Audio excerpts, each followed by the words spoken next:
জয় গৌর, জয় নিতাই। আজ 27শে জ্যৈষ্ঠ 1433 ও 11ই জুন 2026 বৃহস্পতিবার, একাদশী কমলা। এই কমলা একাদশীর দিন আমি শ্রী চৈতন্য চরিতামৃত পাঠ করছি।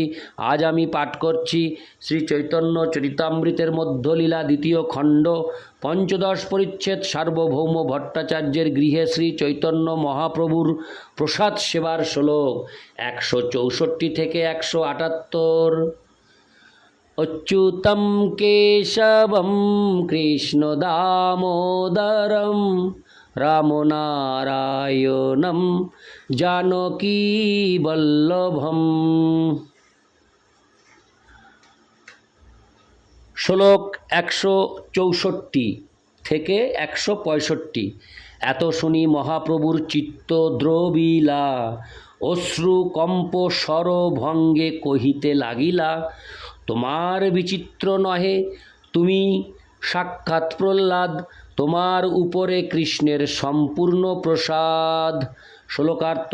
বাসুদেব দত্তের এই অনুরোধ শুনে শ্রী চৈতন্য মহাপ্রভুর হৃদয় দ্রবীভূত হল, তার দু চোখ দিয়ে অশ্রু ঝরে পড়তে লাগল, তার শ্রীঅঙ্গ কম্পিত হল।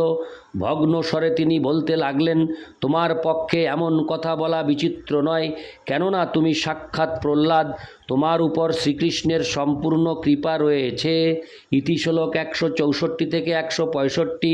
শ্লোক 166। কৃষ্ণ সেই সত্য করে যেই মাগে ভৃত্য, ভৃত্যবাঞ্ছা পূর্তি বিনু নাহি অন্য কৃত্য। শ্লোকার্থ। তার ভক্ত তার কাছে যা চায় শ্রীকৃষ্ণ তাই তাকে দেন, তার সেবকের বাঞ্ছা পূর্তি ছাড়া আর অন্য কিছু করণীয় নেই। ইতি শ্লোক 166। শ্লোক 167। ব্রহ্মাণ্ড জীবের তুমি বাঞ্ছিলে নিস্তার, বিনা পাপ ভোগে হবে সবার উদ্ধার। শ্লোকার্থ। তুমি ব্রহ্মাণ্ডের সমস্ত জীবের নিস্তারের বাসনা করেছ, তাদের সকলেরই উদ্ধার হবে এবং সেজন্য তোমাকে তাদের পাপ ভোগ করতে হবে না। ইতি শ্লোক 167। শ্লোক 168। অসমর্থ নহে কৃষ্ণ ধরে সর্ববল, তোমাকে বা কেনে ভুঞ্জাইবে পাপ ও ফল। শ্লোকার্থ। শ্রীকৃষ্ণ অসমর্থ নন, তিনি সর্বশক্তিমান, কেন তিনি তোমাকে অন্য সমস্ত জীবের পাপের ফল ভোগ করাবেন। ইতি শ্লোক 188। শ্লোক 169। তুমি যার হিত বাঞ্ছ সে হইল বৈষ্ণব, বৈষ্ণবের পাপ কৃষ্ণ দূর করে সব। শ্লোকার্থ। তুমি যাদের হিত আকাঙ্ক্ষা করেছ তারা সকলেই বৈষ্ণব হয়েছে এবং শ্রীকৃষ্ণ বৈষ্ণবের সমস্ত পাপ দূর করেন। তাৎপর্য। শ্রীচৈতন্য মহাপ্রভু এখানে বাসুদেব দত্তকে বলেছেন যে শ্রীকৃষ্ণ যেহেতু সর্বশক্তিমান, তাই তিনি অনায়াসে সমস্ত বদ্ধ জীবকে তাদের জড় ভোগ বাসনা থেকে মুক্ত করতে পারেন। শ্রীচৈতন্য মহাপ্রভু তাকে বলেছিলেন, তুমি যখন সমদৃষ্টি সম্পন্ন হয়ে উচ্চাবচ সমস্ত জীবের হয়ে তাদের মঙ্গল প্রার্থনা করলে, তখন তোমার প্রার্থনা অনুসারে পাপ ভোগ ব্যতীতই সকলে উদ্ধার লাভ করবে। তার বিনিময়ে তোমাকে তাদের জন্য পাপ ফল ভোগ করতে হবে না। তুমি যাদের মঙ্গল বাসনা করবে তারাই বৈষ্ণব হবেন এবং শ্রীকৃষ্ণ বৈষ্ণবকে তার পূর্বকৃত পাপ কর্মফল থেকে মুক্ত করেন। ভগবদ্গীতাতেও 1866 শ্রীকৃষ্ণ সে প্রতিজ্ঞা করেছেন, সর্বধর্মান পরিত্যাজ্য মামেকং শরণং ব্রজ, অহং তাং সর্বপাপেভ্যো মোক্ষয়িষ্যামি মা শুচঃ। সর্বধর্ম পরিত্যাগ করে তুমি কেবল আমার শরণাগত হও, তাহলে আমি তোমাকে তোমার সমস্ত পাপ থেকে মুক্ত করব। সেই জন্য কোনো চিন্তা করো না। কেউ যখন সম্পূর্ণরূপে শ্রীকৃষ্ণের শরণাগত হন তিনি তখন বৈষ্ণব হন। ভগবদ্গীতার এই শ্লোকে শ্রীকৃষ্ণ তার ভক্তকে সমস্ত পাপ থেকে মুক্ত করার প্রতিজ্ঞা করেছেন। সর্বতোভাবে শরণাগত বৈষ্ণব সে হরে কৃষ্ণ বৈষ্ণব যে সম্পূর্ণরূপে জড়জগতের প্রভাব থেকে মুক্ত, সেই সম্বন্ধে কোনো সন্দেহ নেই। অর্থাৎ তিনি তার পূর্বকৃত পাপ ও পুণ্য কর্মের ফল ভোগ করেন না। পাপ থেকে মুক্ত না হলে বৈষ্ণব হওয়া যায় না। অর্থাৎ কেউ যদি বৈষ্ণব হন তাহলে অবশ্যই তিনি সমস্ত পাপ থেকে মুক্ত হন।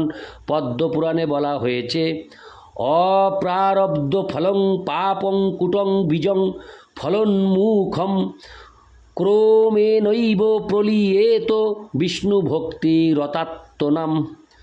অপ্রারব্ধ পাপের বিভিন্ন স্তর রয়েছে। কূট, যে পাপকর্মের ফল প্রায় নিষ্ক্রিয় অবস্থায় রয়েছে। বীজ, যে পাপের ফল বীজ অবস্থায় রয়েছে। এবং ফলোন্মুখ, যে পাপের ফল ফলপ্রসূ হতে চলেছে। কেউ যখন ভগবানের প্রেমময়ী সেবায় যুক্ত হন তখন তার সর্বপ্রকার পাপের ফল সম্পূর্ণরূপে বিনষ্ট হয়। ইতি শ্লোক 169। শ্লোক 170।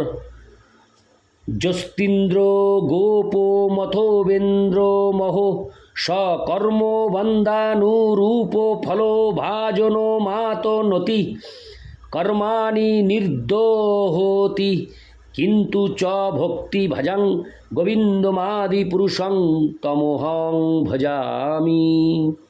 অনুবাদ: যিনি ইন্দ্র গোপকীট থেকে আরম্ভ করে দেবরাজ ইন্দ্র পর্যন্ত সমস্ত জীবদের কর্ম অনুসারে ফল ভোগ করান, কিন্তু যিনি তার ভক্তদের সমস্ত কর্মই বিনাশ করেন, আহা, সেই আদি পুরুষ গোবিন্দকে আমি ভজনা করি।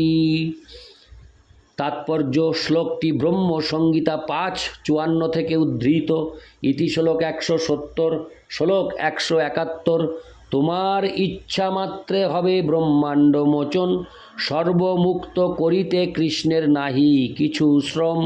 শ্লোকার্থ: তোমার ইচ্ছা অনুসারে ব্রহ্মাণ্ডের সমস্ত জীবের ভববন্ধন মোচন হবে। সমস্ত জীবদের মুক্ত করতে কৃষ্ণের একটুও পরিশ্রম হয় না। ইতি শ্লোক 171। শ্লোক 172। এক উড়ুম্বর বৃক্ষে লাগে কোটি ফলে, কোটি যে ব্রহ্মাণ্ড ভাসে বিরজার জলে।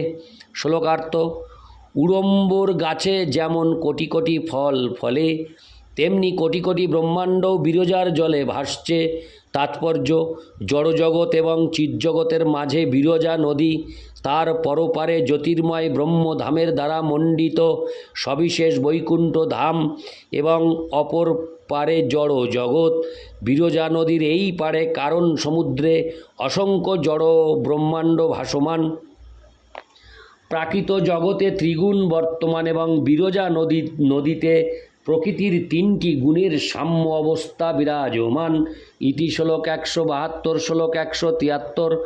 তার এক ফল পড়ি যদি নষ্ট হয়, তথাপি বৃক্ষ নাহি জানে নিজ অপচয়। শ্লোকার্থ: উড়ুম্বর বৃক্ষ লক্ষ লক্ষ ফলে পূর্ণ এবং তার একটি ফল যদি নষ্ট হয়ে যায় তাহলে সে বৃক্ষ অপচয় অনুভব করে না। ইতি শ্লোক 173। শ্লোক 174। তৈছে এক ব্রহ্মাণ্ড যদি মুক্ত হয়, তবু অল্প হানি কৃষ্ণের মনে নাহি লয়। শ্লোকার্থ: তেমনি সমস্ত জীব মুক্ত হয়ে যাওয়ার ফলে যদি একটি ব্রহ্মাণ্ড শূন্য হয়ে যায় তাহলে শ্রীকৃষ্ণ তার কোনো গুরুত্ব দেন না। ইতি শ্লোক 174। শ্লোক 175। অনন্ত ঐশ্বর্য কৃষ্ণের বৈকুণ্ঠাদি ধাম, তার গড় খাই কারণাবধি যার নাম। শ্লোকার্থ: শ্রীকৃষ্ণের বৈকুণ্ঠ আদি ধাম অত্যন্ত ঐশ্বর্যে পূর্ণ এবং কারণ সমুদ্র সেই বৈকুণ্ঠ লোকের চারপাশ বেষ্টনকারী জল সদৃশ। ইতি শ্লোক 175। শ্লোক 176। তাতে ভাসে মায়া লঙ্গা অনন্ত ব্রহ্মাণ্ড, গড় খাইতে ভাসে যেন রাই পূর্ণ ভাণ্ড। শ্লোকার্থ: অনন্ত ব্রহ্মাণ্ড সমন্বিত মায়া সেই কারণ সমুদ্রের জলে ভাসে যেন সেই গড় খাইয়ের জলে সরিষাপূর্ণ একটি পাত্র ভাসছে। ইতি শ্লোক 176। শ্লোক 177। তার এক রাই নাশে হানি নাহি মানি, ওইছে এক অন্ত নাশে কৃষ্ণের নাহি হানি। হরে কৃষ্ণ। ওইছে এক অন্ত নাশে কৃষ্ণের নাহি হানি।